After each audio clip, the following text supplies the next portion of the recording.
Hello guys and welcome back to episode 33 of Hammer Time with me Alex, and today a big game. It's a big game because it's going to mean where we're going to probably end up towards the back end of the season. But before that, we've got a lot to unpack this episode, a huge amount. So we'll start off with the fixtures from last time. So we played Arsenal last time where we beat them 1-0, a pretty interesting game there. Then in the Carabao Cup quarter-final should I say, we beat Aston Villa on penalties. That went right to the wire, and that was a good little bit of a run-in actually, because this saw us gain a bit of confidence to go into the next few games. I'll just show you who actually scored their penalties. So Ings, Oostings, Douglas Luiz, Watkins and Jem scored theirs. Lobotka and Karem missing theirs, and Souček surprisingly missing his. But we did have a lot of good penalty takers on Suarez, Almada, Raspadori, Di Ketelaere, McKennie, Wijndal. A lot of good players to take their penalties. So we've gone through successfully there. Then we beat Everton 4-2, one of our bogey teams. We managed to beat them. This game was interesting from the off. Di Ketelaere scoring, then Raspadori scoring, then Iwobi scoring. I think we were 3-0 up. 3-0 up actually at half time, with Moukoko scoring in the 42nd minute just before half time. Then Iwobi and Mina getting 2 goals there, so a bit of a shaky one at 3-2. Then Luis Suarez coming on, the utmost professional, and getting a win for us there. Then Brentford 1-1. Raspadori Bidstrup scoring in the 90th minute. Just not good for us. And then the away game against Manchester City, obviously they're getting their revenge against us. We were up 1-0 in the 18th minute, then immediately Haaland scored at the other end, and Haaland's just another beast on this game. Really, really good. To which then we saw ourselves beat Southampton. Well, we drew Southampton in the first leg, but then beat them 3-2 in the second leg, and in between that, a 5-0 win against Wigan in the FA Cup.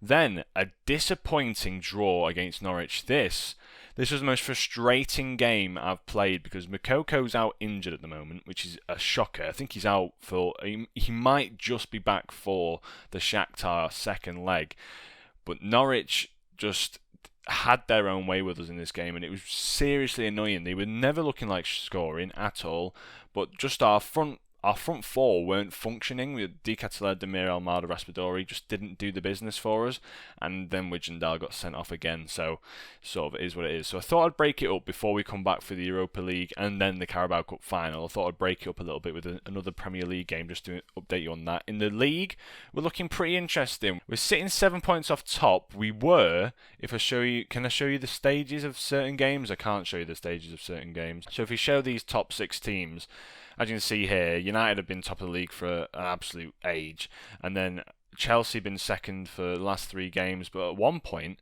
if you look at us, which one's us? There's us. You look at us, we actually went into second at one point. We were third, and then we've just had these diabolical run of results. So we beat Everton, then we drew Brentford and went down. We then lost to City and then kept our 3rd place, and then we drew with Norwich. We saw us drop 2 points, which I'm not happy about at all, but it is what it is, I guess. Liverpool still just sitting a bit low there, but yeah, I'm not happy with how we're looking so far. We've got 2 games in hand on Leicester. We've got a game in hand on City, so we can go to within 1 point of City, within 2 points of Arsenal, but then obviously Chelsea and United are just basically on the same amount of points, so we're still 5 points off them. But I'm hoping for the next few games in these type of Newcastle, Fulham, Leeds, Tottenham game, and Aston Villa and Southampton, that we can try and get as many points as we can, because then we've got a tough run in there, and then a nice little run in towards the back end of the season, to which we then will play Arsenal, which could still be a very interesting game for us. Very interestingly, transfers. A lot of transfers have gone down, and I mean a lot of them. I'll quickly just show you here. So Ben Johnson currently has a transfer offer on him. He might be leaving the club for 23+ million. That's still not gone through. Joe Gomez is currently getting his contract signed, so I think he'll be leaving as well. He's going for 30 million. João Cancelo, he'll be going as well. He's going for 15 million pound profit. Conor Gallagher, he looks like he might be going to Wolfsburg for 15 million, but we don't know yet. I tried to sign Jadon Sancho, didn't work, but I have spent 250 million. I'll show you the 3 signings that we've made. Phil Foden, Mancini, and Lucas Digne. Phil Foden wanted to come to the club. So how can you pass up on a man who is probably one of the best prospects in England, probably one of the best centre-attacking mids in the world to date, on his day? He's so technical, everything about him is just perfect, and I wanted to get him in. So I thought, why not? You can play shadow striker really, really well. As you can see, 15 minimum in the physicals, then really good at finishing and the dribbling, the first touch off the ball is fantastic, great composure. Everything about him just is stunning. And I wanted, as soon as I knew I could get him in, I jumped at the option, because I know he's cost 180 million. But that's what you've got to pay for these English players that are in the league who are fantastic. And the biggest one is we've taken a very good player off a Man City side, which it just looks so good. But we know Bernardo Silva's leaving. We know that they've no longer got Foden. They're playing a back five because they're really struggling defensively, and it's just the team's sort of melting. Let's put it that way. But we know they're so rich that they can just afford whatever they want to do, really. And then Luca Mancini. I've brought him in because I wanted to really bolster the defence. So if I show you the tactics as well, this is what we're playing at the moment. It's got Mancini and Theet. Theet, by the way, really good side. For the 14 million we paid for him, he's staying at the club for a long, long time. If you look at how good he is in positioning, heading, he's 6'3" anyway, jumping reach is fantastic, he's great mentally, everything about him, fantastic. He's going to be a mainstay in the side, let's put it that way, and then really good at distributing with his passing and whatnot. And then we've got Mancini to couple that, which I think is really good. 6'3" again, great jumping reach, everything about him fantastic. We've got Zuma on the bench to back that up. So we've got those three on rotation. I'm more than happy with the three centre-backs there, because then we've got Christopher Ayer who can play there, but it allows Christopher Ayer to play that CDM role, which I've wanted him to do. But again, the front three now, Declan, Phil Foden, Almada, Raspadori up front. Raspadori can drop into that attacking mid-role, or Demir can jump in, or then we can see Makoko come in, Wijndal come back from his injury, Basuma. Honestly, I've wrote down on a piece of paper here. I'll quickly try and put this on the screen if I remember to do so. I wrote down basically all the positions that we've got and how I can see them having backups and stuff, and how the team rotates around. So I'm just very happy with it. So today we've got a game against Newcastle. We'll get into that. We've got our first. I wanted to bring it back anyway because we've got the debuts of Phil Foden, of Mancini. I'm very excited to see where we can go with this, because it's going to be a very interesting game against Newcastle now. A team that should be spending a lot of money, but just aren't. And on the other end, we're spending 250 million in January. It's pretty mental. It's pretty absurd for us to be spending this amount of money. And normally, I don't do that on Football Manager. I always go for the cheaper options. But I've said this before, I think. I'll probably make next season, Season 5, our last season, because this is obviously just a beta save for me to go into. I want to try something different with the channel and see where I can take it from there. As Foden plays through Raspadori, can he get an assist on his debut? He can! Raspadori with a cool, calm finish. He's going to be getting service from Phil Foden. Declan now, who's also very good at passing. Almada's an absolute magician and creative magician when it comes to playing balls through and stuff, and obviously we've got the return of Makoko soon, and that should be exciting as well. So I'm pretty excited for this side now. Phil Foden's going to be just the icing on top of the cake, the cherry on top, should I say, for a team that needed to be bolstered. Mancini, a fantastic player, 100 million. Pretty confident he's going to be a mainstay in the side, as well as Theet. As Raspadori nicks it off the right back there. Can he maybe get a cross in? He can't. Ayer's there though to head it down, and Guerrero managed to pick that up. But yeah, I think I want to try and just edge out the end of the season. It's going to be a difficult one, I know it is. Max Aaron's on the ball. Can we get a cross in? We can. Decathlon's there, and there he is. That's why I love him running in. He runs in from like outside the box and just wins his headers because he's like 6'5" or something stupid.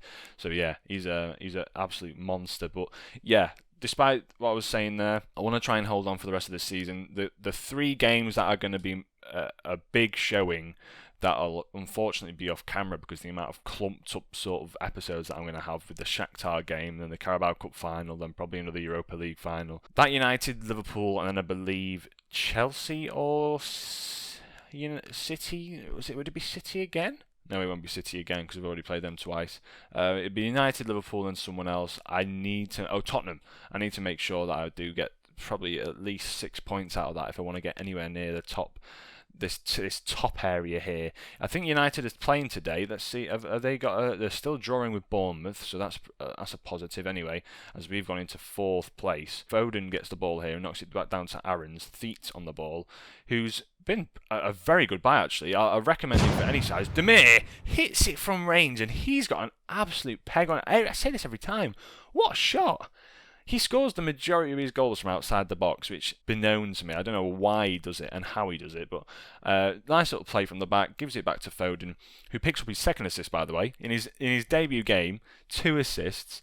You can't be upset with it, can you? He's playing an absolutely wonderful game out there so far, Phil Foden. Just makes the front players tick a bit better as well. As you see, Demir, Raspadori and Di Ketelaere all doing very well themselves as well. Wow, so we've picked up the ball there. Erdogan's got it. We've made a few substitutions. So Luis Suarez has come on, Lingard's come on for Demir, and Calvin Phillips has come on for Souček. Nothing really to report other than that. It's coming up to the end of the game here. There's another highlight here though. William, what's his Carvalho on the ball? João Pedro's through on goal and flipping out. What? That was a turn of events there. João Pedro's a nice little signing for Newcastle actually.